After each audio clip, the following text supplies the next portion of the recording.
जी समी साहब, हम पहले पंजाब की बात करेंगे या सऊदी अरब और कतर के रिलेशनशिप के हवाले से बात करेंगे? नहीं, ये बड़ा इम्पोर्टेंट है। ये जो वहाँ पर जो इख्तिलाफात और वो जलसे की सदीक साजिद साहब के पास मेरा ख्याल है पूरी इनसाइड स्टोरी है, जो इनसे सुन लेते हैं।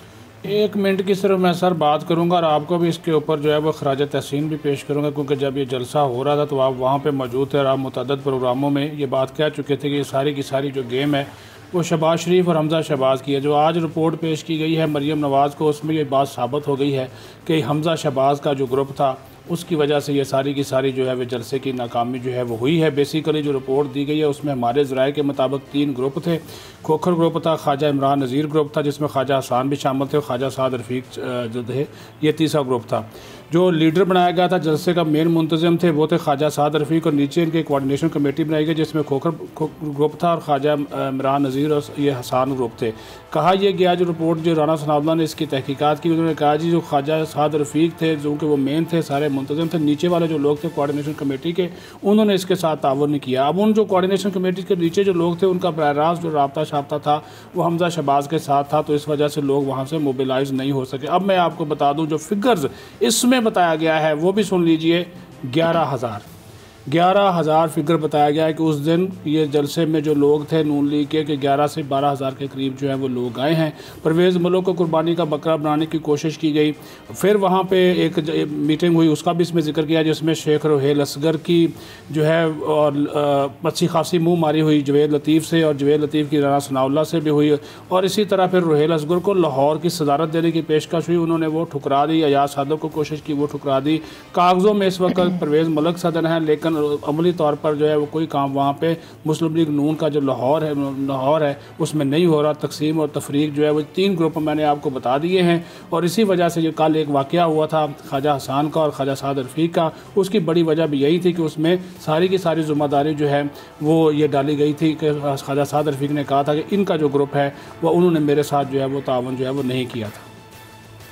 वैसे बहुत से लोग ये समझते हैं कि ख्वाजा साद रफ़ीक और ख्वाजा हसान दोनों शहबाज शरीफ साहब के बंदे हैं और शहबाज शरीफ साहब ने कल उनको बड़े अच्छे तरीके से प्ले किया है। जी समी साहब,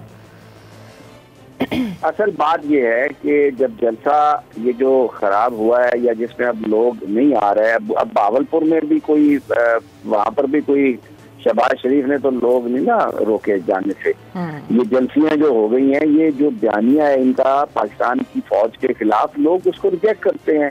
सबको पता है कि ये अपने बाप की करप्शन छुपाने के लिए बाहर निकली है, पार्टी पर कब्जा करना चाहती है। ये जो लाहौर के जलसे को बुनियाद बना के ये लाहौर की तंजीम जो है ना मरियम नवाज पूरी अपनी बनाना चाहती है। इन्होंने ये रिपोर्ट बनवाई है, उसमें हमजा शहबाज और शहबाज शरीफ को जिम्मेदार शहबाज शरीफ से अप्रूवल लेके, तो ये बेसिकली जो इनके अपने जाती ये जो नून लीग की अंदरूनी जंग है, जो अंदरूनी झगड़ा है, ये उसका ये इजहार है।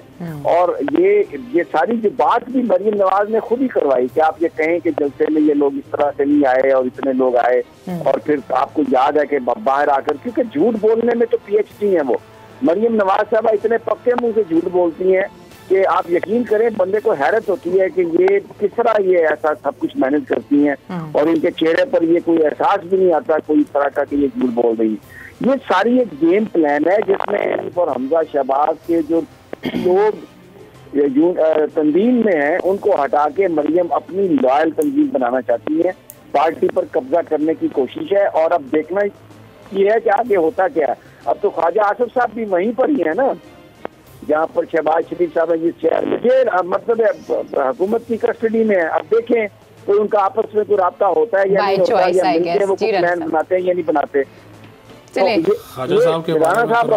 देखिए समी साहब, बात ये है कि ये जो ख्वाजा आसिफ साहब की बात की ना आपने, पहले मैं इसका थोड़ा सा आपको बताऊं। ये हजरत साहब के 48 बैंक अकाउंट निकले हैं जिनमें तकरीबन 1.5 अरब रुपए। राणा साहब वो छोड़ें इसको, और राणा साहब ये बैंकों को छोड़ें, ये वो नैब के प्रेस आ जाते हैं। ये बताएं पॉलिटिकल क्या हो रहा है, ये इस पे पॉलिटिकल तो समी साहब जो आपने बात की है ना, देखें ये इनमें एक जंग जो है इक़्तिदार की, वो तो अब खानदान शरीफ खानदान जो है इसमें शुरू हो चुकी है। उस पे कितना भी पर्दा डालने की कोशिश की गई पिछले 4-5 सालों में, अब वो खुलकर चीज़ें सामने आ रही हैं। और ये जो लाहौर का जलसा है इसकी इंक्वायरी क्या करानी थी? ये तो सीधा सीधा आपने बात कर दी, ख़त्म कर दी कि लोगों ने ये जो नवाज शरीफ का बयानिया है उसको मुस्तरद किया और मरियम नवाज शरीफ को उन्होंने हमजा शहबाज, या अगर हमजा शहबाज इतना पावरफुल है कि वो लोगों को जलसे में आने से रोक सकता है, तो फिर तो मरियम नवाज को खुद साइड पे हो जाना चाहिए और हमजा शहबाज की क़ियादत को कबूल कर ले। बड़ी मासूमाना ये जो बात है, असल बात ये है कि ये पड़ी और आप कह रहे हैं खीर ना खाओ। मेरी बात सुने, मरियम नवाज साहबा को और उनके अब्बा जी के बयानियों को पाकिस्तानी कौम ने मुस्तरद कर दिया। रही बात शहबाज शरीफ, जब नवाज शरीफ बाहर से आए थे लाहौर एयरपोर्ट पर, तो शहबाज शरीफ साहब के साथ कितने बंदे थे जो वो एयरपोर्ट ले जाना चाहते थे।